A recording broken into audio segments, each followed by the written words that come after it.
Hello guys, this is Sneaky Turtle back with another Kerbal Space Program video, and in this video I've decided to build the Electron Heavy. It never has existed and probably never will because there's no plans for making an Electron Heavy, but I just thought it would be a kind of fun idea.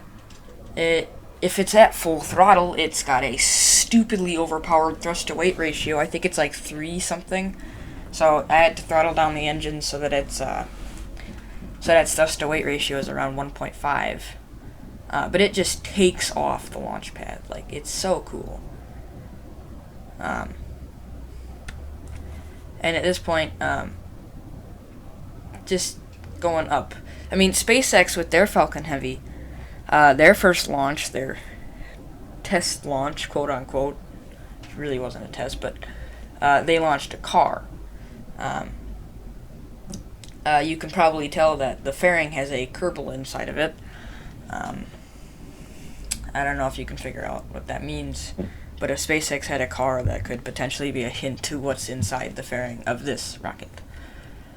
We're coming up on side course separation soon, so that's pretty epic. There is parachutes on the side because I basically just copied the Electron from the other video. I'll put a link to it in the description if I remember. But I'm not going to actually use the parachutes because that would kind of require FMRS or really annoying quick saves. But there goes the side course. Actually kind of looks like a cool separation. The only reason that the core stage still has fuel is because I throttled down the main engines to 50% of their full thrust. So, yeah. And for some reason the flags, when you stage away the 2 outer cores, they just totally glitch out. Like, one of the flags on the bottom just disappeared. I wonder if that's because it broke or something. I thought they made it in the new update that flags didn't have a hitbox or whatever. Whatever. Almost in orbit, basically, sort of. I can't see the apogee, but... And there goes another stage separation, firing up the Terrier engine. And I think the waterfall mod makes every engine look so awesome. That's the only reason those Verniers look good, because otherwise they just look horrible. That makes the Terrier engine look so much more realistic. And there goes fairing separation with none other than a slim suit Kerbal, so basically the SpaceX suit with a mini car. Just a little tiny car. Like, very, very tiny. But I think it's fitting for the Electron Heavy's tininess compared to the Falcon Heavy. The Falcon 9 Heavy. I wonder if they made it in real life, if this would be classified as a medium lift vehicle. Because it's definitely not a heavy lift vehicle. But, almost in orbit now. We're going to take the car to the moon, and then it will fly by the moon, and then return to Kerbin, and then we'll bring the Kerbal back home. I think we're in orbit? Yes, we are.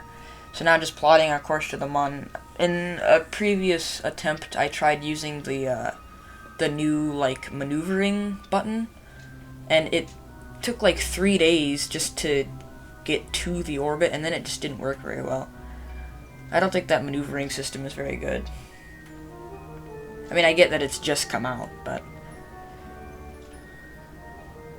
Now we are officially on our way to the Mun.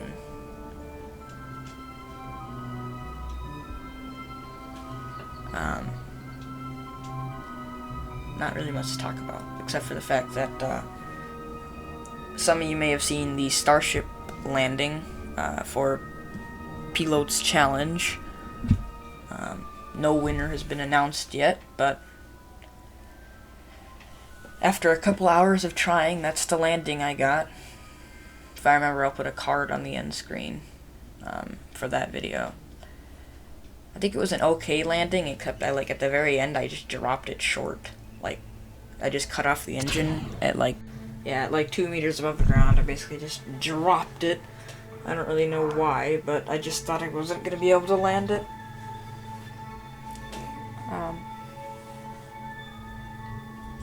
But yeah.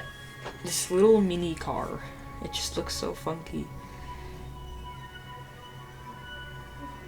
But anyways, my next video will probably be the neutron rocket. Just because this was supposed to be a series, but then I just decided to make the Electron heavy because I thought it'd be fun. Passing by the mun in the little car.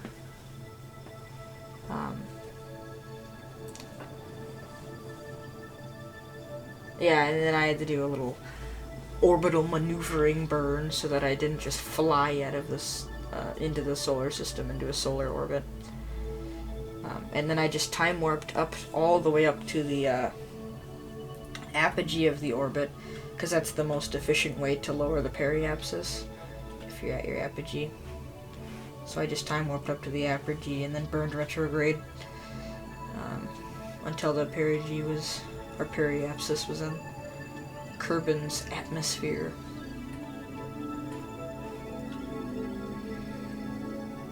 And basically just almost done with it. I don't even know.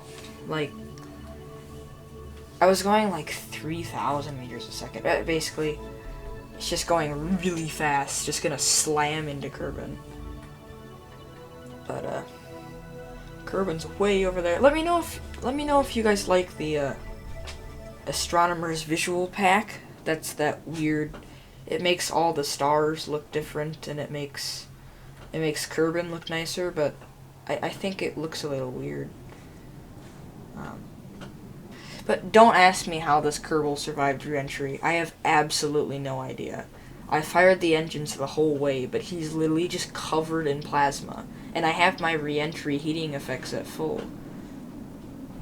Well, at the default setting. So he shouldn't. I don't know how he survived.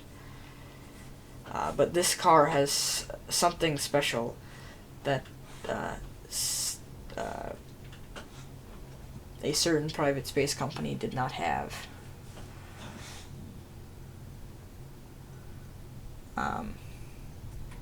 And that special thing is indeed a flying car. And I don't know how I got this to work, but for some reason, I don't know if it's a glitch, but you can deploy the Kerbal's personal parachute well in an external seat. So you can just fly the car. So I literally just flew the car down to the ground. And it's super unstable, like really, really hard to control. So that was kind of a bummer. Because every time I pulled up, it just kind of lost control.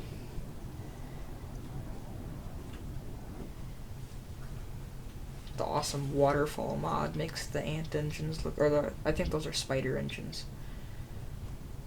But makes them look way better than they do in stock KSP. I think 1.12 was a little buggy, because I don't think this used to happen. I don't think it used to be that, like, I don't think the parachute used to spin that much. But whatever. But as we now come on to the end of the video, I'd like to thank you guys for watching. Make sure you drop a like and subscribe. And I will see you in the next video. Bye.